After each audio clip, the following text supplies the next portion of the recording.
going to be? Not yet. That will all be unveiled in September at Robyn House. Do you know how you said record crowds? How many people came through over last year? Yeah, absolutely. Last year was a record crowd. We had 440,000 people. We were so thrilled at the way the WA community embraced the Royal Show last year, and we look forward to seeing great numbers. Obviously, the weather is the main dependent on numbers, but we think we've got a cracker of a show this year, and we hope the WA community get behind it. So last year, a Class 1 transit that was present at the show, spotted doing demonstrations for children in a couple of pavilions. What guarantee can you give that someone who's the same criminal history will be present at this year's show? So that particular individual will not be at show. He's been banned for life. But I can tell you, after we found out at the end of show last year that we may have had a convicted or alleged convicted pedophile on the site, we've been working with WA Police. We have a number of new safeguards in place, including working with children checks and national police clearances. But they are only one of the safeguards. We have 80 monitored cameras, we have an emergency operations centre, we have 55 police on site, 130 security guards and hundreds of trained people. I can assure the WA public this is a safe place to bring your children. Are these working with children's checks mandatory for all exhibitors? If not, why not? So it depends what people are doing, but they're absolutely mandatory for our RASPA volunteers and staff.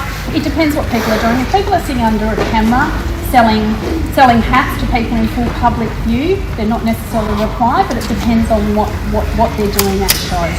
We have about over probably 5,000 people involved in pulling show together, many from small businesses, many from community organisations, many volunteers as you're aware, and so we think we've got the balance. We absolutely comply with all legal requirements, and we think we've got a really great this year. Why not extend it to everyone working the show? Well, look, I think at the end of the day we have to get the balance of what's feasible in terms of what can actually be acquired. So we have 30% of our exhibitors are from regional areas and from interstate. We have people from overseas that visit. There's a lot of reasons that we make a decision, but it really is a risk-based decision around who does the checks or not. But can I just say, checks are only part of the puzzle. There are so many other things. There are so many eyes on the public during the Perth Royal Show. As I said, we have 80 monitored cameras. We have a full control room. We're very aware of incidents and things going on the showgrounds, and I can assure the WA public that we are across this. Last year, the individual in question was an agricultural exhibitor. Can you outline whether or not working with children's checks will be required this year for agricultural exhibitors? So all of our volunteers and our exhibitors will be required all of our volunteers will be required to have working with children checks, and our exhibitors are considered volunteers. It depends what they're doing and where they are on the showground. But I am absolutely, I can keep saying it, Rebecca, can absolutely assure the public we have a really robust, multi-layered system. It far exceeds any legal requirements, and I'm really confident in the safety of our patrons. You mentioned... Child safety advocates say that working with children's checks being mandatory will remove any doubt with the parents. Why not just make them mandatory for everyone? I think the feasibility of asking people that are in small businesses, that are from over east, etc., to get checks is not always there. It's a lot of people. So I think we've taken a very pragmatic approach. I think parents, when they come to the show, are very good at supervising their own children. That is a really important part of it too. We always encourage parental supervision of kids. For a site that has 70,000 odd people on it at one time, we have a very safe show. And as I said, we have more cameras and a number of other mechanisms operational I can't speak to. We work very close to the WA Police, and I am really confident in the safety of the show. What's changed about your checks and screening processes since last year? Yeah, look, we did a full review, as you would expect. We've upped them. So last year we did about 300 or 400 checks. This year we're doing... You mentioned the role the weather plays. Is there lots still to do if it is raining or if it is really hot? Absolutely. It's a great day when it's a little rainy at the show because the animals are more excitable. But yeah, we have a lot of our indoor activities. We have a lot of marquee activities, a lot of inside, obviously. So we think the show is fantastic whether it's raining or not. Any questions from Mr. Javis? Yes. Minister, last year it was free for kids to attend the show. Why has that changed this year? Look, the funding package is a very generous package. We've worked closely with the Royal Ag Society to come together with this package. The funding is certainly more than it has been in 22 or 23. We have lots of cost of living measures that support families, including our school kids payment, our increase in kids sport vouchers. This is just one part of the puzzle, and we've worked closely with the Royal Ag Society on what suits them, and we're really pleased with this significant funding announcement of $2.8 million. The opposition says it's because your government doesn't care about the agricultural sector. What do you say to that? I would say that for the first time ever, we are providing $600,000 that will go directly to our affiliate agricultural shows. As far as I'm aware, that's never been done before. Are you concerned about numbers now not having those free tickets for kids? Look, I mean, I think families love the Royal Show. If you came for the first time last year, I'm sure you would realise what great value it is for a full day's entertainment, and we'll monitor it. We also know things like weather play into attendance, so hopefully we get beautiful sunny days like this and we get lots of families turning out in force. That record attendance last year, are you hoping to beat or match that this year? Oh, look, it'd be fantastic if we match it. As I said, there's lots of variables about the Royal Show, mainly the weather. As Robyn said, if it's raining, still come along. If it's hot, still come along. More shade, more undercover areas. It's going to be a fantastic day out. Minister, are you confident that the changes made by the Royal Show following last year's incident involving a Class 1 convicted child sex offender will prevent such an incident happening again? But remember, parts of the Royal Show are equivalent to a large shopping mall where you have commercial providers.